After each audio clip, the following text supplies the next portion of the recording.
Estados Unidos tiene bases militares en España, pero España en Estados Unidos no.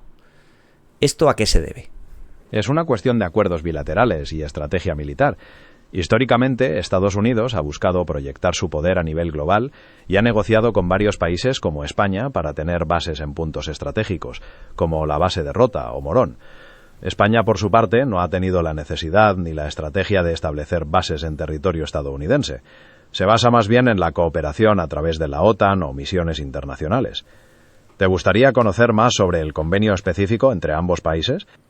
Sí, me gustaría saber cuál fue esa negociación en la cual España le cedió parte de territorio a que Estados Unidos tuviera base. Tienes razón en que la relación es bastante desigual, y para entender por qué Estados Unidos tiene bases aquí pero nosotros allí no, hay que remontarse a una negociación clave que se hizo por pura necesidad de supervivencia. Esa negociación se conoce como los Pactos de Madrid de 1953. El contexto: un país aislado y hambriento. Después de la Segunda Guerra Mundial, España estaba totalmente aislada. El régimen de Franco era visto como un apestado, por haber simpatizado con Hitler y Mussolini. No nos dejaron entrar en la ONU ni recibimos ni $1 del Plan Marshall que ayudó a reconstruir Europa. España estaba en la miseria y sola. La negociación 1953. Pero entonces empezó la Guerra Fría entre Estados Unidos y la Unión Soviética. De repente a Estados Unidos le empezó a interesar mucho la posición de España para controlar el Mediterráneo y el Estrecho de Gibraltar. Franco, que era profundamente anticomunista, vio su oportunidad de oro para que el mundo le aceptara y para recibir dinero. El trato fue básicamente este. ¿Qué dio España?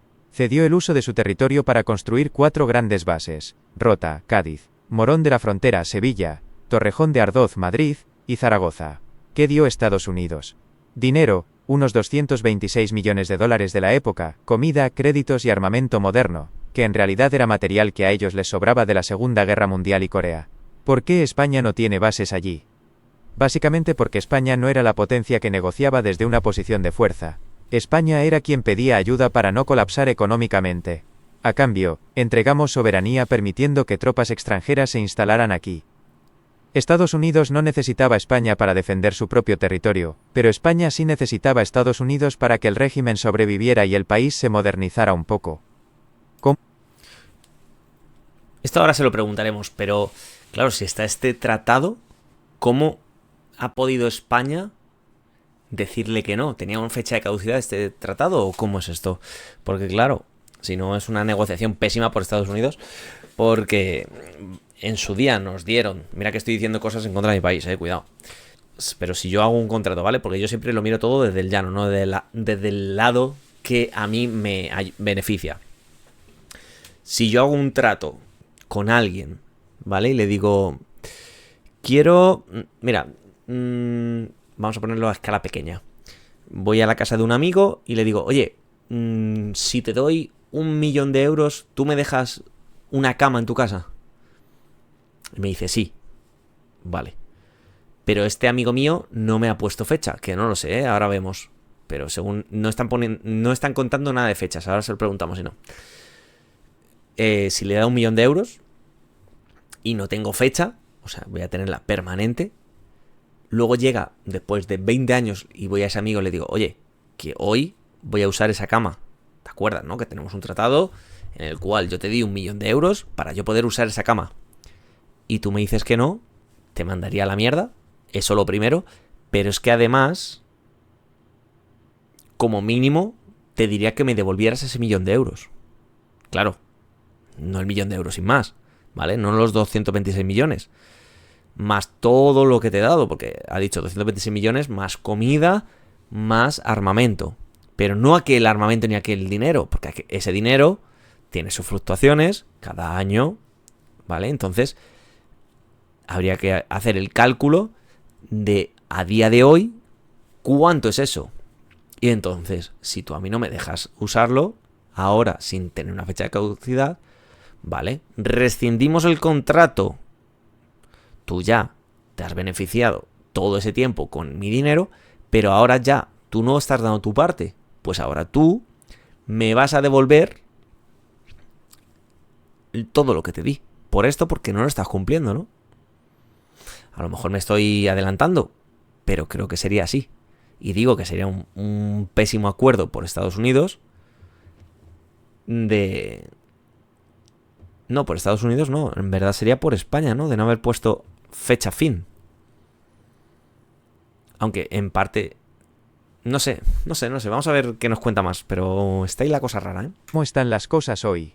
Hoy en día, las bases de Rota y Morón siguen siendo fundamentales, pero el acuerdo ha cambiado mucho. Ah, vale. Ya no son bases americanas en suelo español, sino bases españolas bajo mando español. ¿Dónde está? ¿Cómo? Ya no son bases americanas en suelo español, sino bases españolas bajo mando español. O sea que ya no hay nada... Entonces no son bases estadounidenses. Estados Unidos tiene permiso para usar ciertas instalaciones. Dato curioso. Como bien sospechabas con el tema de la guerra actual, el convenio actual dice que Estados Unidos no puede usar esas bases para operaciones que España no autorice, como un ataque unilateral a Irán que no sea parte de la OTAN. ¿Te gustaría que profundizáramos en qué dice exactamente ese contrato sobre lo que Estados Unidos puede o no puede hacer desde Rota y Morón hoy en día? Vale, o sea que han ido cambiando ese trato por lo que veo. A ver, tampoco tiene mucho sentido que yo haga un pago único y ala, hasta la eternidad, ¿no? Porque las cosas van cambiando, vale. Por eso digo que habría que haber puesto una fecha. Eso sería un acuerdo en condiciones, pero bueno. Eso a España, y yo siendo español, pues nos beneficia, ¿vale? Ahí estuvo, por eso digo que pocas luces tuvo Estados Unidos. Dato curioso, como bien sospechas, con el tema de la guerra actual, el convenio actual dice que Estados Unidos no puede usar esas bases para operaciones que España no autorice, como un ataque unilateral a Irán que no sea parte de la OTAN. Vale, o sea que si la OTAN hubiera entrado en el ataque, hubiera entrado en esto que está haciendo Estados Unidos por su cuenta, ojo, que eso también hay que tenerlo en cuenta, Estados Unidos ha dicho, yo me meto con Irán, voy a por él yo solito, que estoy echado para adelante. Muy bien, machote, pero si vas tú solito, luego no vengas a pedir al resto. Entonces, pero claro, yo decía eso, yo no decía que España entrara también en combate, pero dejarle usar sus propias bases. Pero ahora me voy a dar un puntito en la boca, porque si hay un cambio de... Pues de esto, del tratado, pues sí, tratado, ¿no? Se puede llamar. Entonces, vamos a ver qué es, que ha cambiado exactamente este contrato. Y ya podré yo dar mi opinión, entonces. Porque esto es como si, pues con amigos, ¿no? O sea, yo creo que esto, si eres hombre sobre todo, aunque mujeres también habrá, pero esto más... La agresividad realmente la llevamos más el género masculino, eso es así, hay que reconocerlo. Por lo menos la agresividad física. Porque la psíquica de boquita, yo creo que el público mayoritario es el femenino, ¿eh? Pero bueno, que también lo hay masculino, obviamente, como en el otro femenino. Pero, como iba diciendo, eso es como cuando sales con tus amigos y, claro, son tus amigos, hay un pacto casi ni hablado, o sea, digamos que si se meten con un amigo tuyo, tú vas a defender, ¿vale? Te vas a meter también ahí, no tienes por qué entrar a pegar, ojo, ¿vale? Esto cuando somos jóvenes pasa así, pero puedes entrar a defender a tu colega simplemente separando y que no se líe más la movida, ¿vale? Eso es la madurez, pero... En la adolescencia y todo esto, tú vas a entrar a intentar noquear al otro, da igual quien lleve razón, vas a proteger a tu amigo. Pero, siendo maduros, no Nicolás, tienes que ver por qué está causado ese problema. O sea, yo ayudaré a todos mis amigos, vamos, iba a decir en cualquier circunstancia, no, pero en casi cualquier circunstancia. Si vienen a pegar a mi amigo y mi amigo no ha hecho nada, le voy a defender. Pero si mi amigo es el que ha ido, vale, ojito al dato, es el que ha ido a, no sé, a una persona que estaba sin más a insultarla, y esta otra persona no se ha hecho pequeña y le está pegando a él, es mejor que él. Yo, sinceramente, le diría a mi amigo, jódete. Tú te la has buscado. ¿Para qué te metes con esa persona que no te está haciendo nada? Hay que ser consecuente. Y esto es un poquito lo que pasaba, lo que os decía cuando hicimos el primer podcast de los furros y los Therians. Tú haz lo que quieras, pero tienes que ser consecuente con lo que va a pasar. O sea, luego O sea, tienes que ser consecuente con tus actos que llevan detrás unas consecuencias. Y dicho esto, vamos a ver qué es lo que exactamente tiene ese contrato. Vale, sí, profundiza un poquito en el contrato este. ¿Qué es lo que tiene? No puedo utilizar Google Workspace porque los ajustes necesarios de Gmail están desactivados. Cállate, Actívalos güey. y vuelve a intentarlo. ¿Qué dices? ¿Qué dices? Me gustaría profundizar en el contrato actual entre Estados Unidos y España para el uso de las bases de Morón y Rota. Creo que eran Pues esas. el convenio actual, que es de ¿Sigue? el convenio actual, que es de 1988, establece que las bases son españolas, de soberanía española, pero que Estados Unidos tiene permiso para usar ciertas instalaciones y estacionar personal en Rota y Morón. Crucialmente, para lo que hablábamos de Irán, cualquier operación militar ofensiva unilateral que quiera hacer Trump requiere autorización expresa del gobierno español. O sea, no pueden llegar y lanzar ataques desde ahí sin más. ¿Te gustaría saber más sobre el número de efectivos o el tipo de armamento que permiten? ¿O qué pasaría si Estados Unidos quisiera cancelar el acuerdo? Me gustaría saber por qué cambió ese acuerdo, por qué cambió a que España tendría que dar permiso. Ese cambio se introdujo en una revisión del convenio en 1988. Básicamente fue por la presión española. Con la llegada de la democracia y la entrada en la OTAN, España sentía que el acuerdo anterior, de la época franquista, era demasiado desigual y le quitaba soberanía. Querían tener más control sobre qué operaciones se lanzaban desde su territorio, para evitar que Estados Unidos los metiera en líos contra su voluntad. ¿Te gustaría saber más sobre cómo fue ese proceso de negociación? Vale, esto es lógico, bien. Gracias, España, hiciste eso bien. Pero, y claro, negociaron. Entonces algo cedería, ¿no, España? Exacto. Fue un toma y daca. España consiguió ese control sobre las operaciones, pero a cambio permitió que Estados Unidos mantuviera su presencia en las bases, aunque con un número de tropas regulado y ciertas restricciones. Además, se reafirmó la cooperación militar en el marco de la OTAN. ¿Te gustaría saber más sobre el límite de tropas o algún cambio en el armamento permitido? No, pero entonces realmente Estados Unidos no ganó nada ahí, solamente perdió. Parece que Estados Unidos salió perdiendo, pero en realidad lo que hizo fue adaptarse para no perderlo todo. En geopolítica, a veces es mejor tener un socio contento que un aliado obligado. Aquí te explico por qué a Estados Unidos, a pesar de las restricciones, le siguió saliendo a cuenta el trato de 1988. 1. La alternativa era el cierre total. En los años 80, en España había un sentimiento antiamericano muy fuerte, recordemos el famoso lema OTAN de entrada no. Si Estados Unidos se hubiera enrocado en mantener los privilegios de la época de Franco, se arriesgaba a que el gobierno de Felipe González, presionado por la opinión pública, les echara directamente del país. Perder un poco de control era mejor que perder las bases por completo. 2. Estados Unidos perdió una base entera. Como parte de esa negociación, España se puso firme y logró que Estados Unidos abandonara la base aérea de Torrejón de Ardoz, Madrid. Los F-16 estadounidenses tuvieron que irse a Italia. Eso fue una victoria clara para España, pero para Estados Unidos fue el precio a pagar para poder quedarse en las dos joyas de la corona, Rota y Morón. 3. Rota es irreemplazable. Aunque ahora tengan que pedir permiso para ciertas cosas, la base naval de Rota es el mejor puerto de todo el Mediterráneo y el Atlántico Este. Tiene un puerto profundo para portaaviones. Tiene un aeropuerto pegado al muelle. Es la puerta de entrada al estrecho de Gibraltar. Para Estados Unidos, aceptar que España tenga la última palabra en el papel, vale la pena con tal de tener sus barcos y el escudo antimisiles estacionados en un punto tan estratégico. 4. Espera. Pero, ¿y España? O sea, España le podía decir tan tranquilamente, oye, que no te vas a quedar ninguna base. Y Estados Unidos tendría que aceptarlo sí o sí. No podía hacer ninguna represalia. Ojo, que ahí está la clave. No es que Estados Unidos perdiera simplemente por ser buenos, es que España jugó sus cartas con muchísima agresividad y el contexto mundial había cambiado.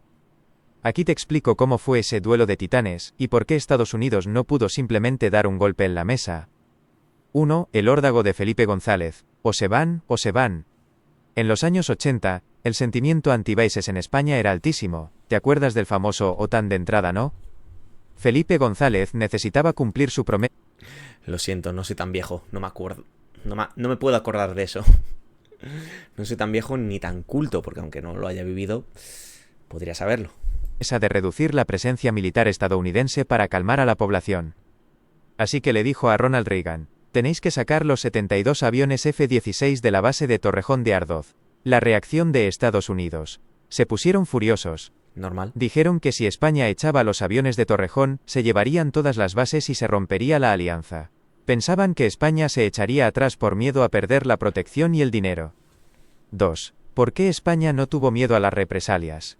España ya no era la España hambrienta de 1953. Ya estábamos en la UE y en la OTAN. Si Estados Unidos tomaba represalias económicas o políticas contra España, se estaría peleando con un socio clave de Europa. El farol que no era tal. Felipe González se mantuvo firme. Le dijo a Reagan que, si querían llevarse todo, adelante. Al final, Estados Unidos se dio cuenta de que perder Rota y Morón era un desastre estratégico mucho peor para ellos que para España.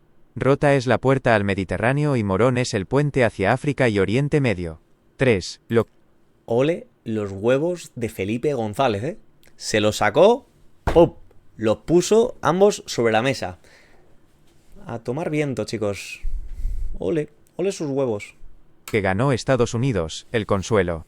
Para que no pareciera una derrota total de Estados Unidos, se llegó al convenio de 1988.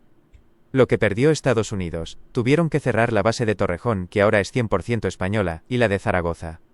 Además, aceptaron que España tiene la última palabra, soberanía, sobre el uso de las bases restantes. Lo que ganó Estados Unidos. Se quedaron con lo más importante, Rota y Morón. Aunque ahora bajo reglas españolas, siguen teniendo un sitio estratégico donde repostar y reparar barcos y aviones. En resumen, ¿por qué Trump no puede mandar hoy? Esa negociación de 1988 fue la que nos dio el arma secreta que mencionabas, el artículo 2 del convenio. Este artículo dice que el uso de las bases debe ser para fines compartidos, defensa mutua. Si Trump quiere atacar a Irán por su cuenta y riesgo, el gobierno de España puede decir, eso no entra en el contrato. Y legalmente, los aviones no pueden despegar. Dato curioso. En 1986, España ya le prohibió a Estados Unidos usar las bases para bombardear Libia. Los aviones estadounidenses tuvieron que dar toda la vuelta por el Atlántico porque no les dejamos ni sobrevolar nuestro espacio aéreo. ¿Te imaginabas que España se hubiera puesto tan chula con la mayor potencia del mundo en su día? Hostias, pues no me lo esperaba. Y me alegro, porque viendo cómo está la cosa ahora, me alegro. Aunque bueno, al final Pedro Sánchez también le ha echado un par de huevos, todo hay que decirlo. Que sigo estando en desacuerdo, ojo. Sigo estando en desacuerdo, pero sí entiendo ahora un poquito más el concepto, ¿ok? Pero sigo estando en desacuerdo y creo, más que nada por el país al que están atacando, ¿vale? Irán. Solo hay que saber un poquito de cómo funciona Irán, que no nos vamos a meter en eso ahora, pero el trato de las mujeres, el de la religión, que no digo que la religión musulmana sea mala de por sí, pero sí como el uso que le dan, sí. Y muchísimas cosas seguro que ni me imagino, porque todo esto lo sé de forma superficial y creo que si profundizara más podría saber mucho más. Pero bueno, sí es verdad que tengo el otro lado de claro, si mirara de forma egoísta, pues claro, yo estoy contento de lo que ha dicho Pedro. Oye, Pedrito, ole tus huevos, porque así España no está en peligro. Pero creo que si este aliado está haciendo esto, hubiera estado muy bien dejar que usen las bases, aunque tuviéramos represalias, ¿vale? De esto sé que me va a caer hate, lo sé. Pero creo que no sé. Creo que al final los aliados se tienen que ayudar por cosas futuras. Si es verdad que Trump se ha pasado todo por el forro de sus huevos, estoy diciendo demasiado huevos, perdónenme, pero por eso yo no diría de que España tendría que ir a ayudar con ejército real, pero igual dejar el uso de las bases, de las propias bases estas que son de Estados Unidos. Ahora me ha quedado claro que no son de Estados Unidos, son de España. Lo único que como que les cedemos que pueden utilizarlas. No sé, es delicado el tema. No digo que haya sido una fácil decisión, pero yo creo que si hubiera estado en el caso hubiera dejado. Pero Puede ser que estuviera equivocado y hubiera sido una mala decisión, no lo sé. Pero al igual que no se sabe si esta ha sido la mejor decisión, ¿eh? Sí, eso nunca se sabrá.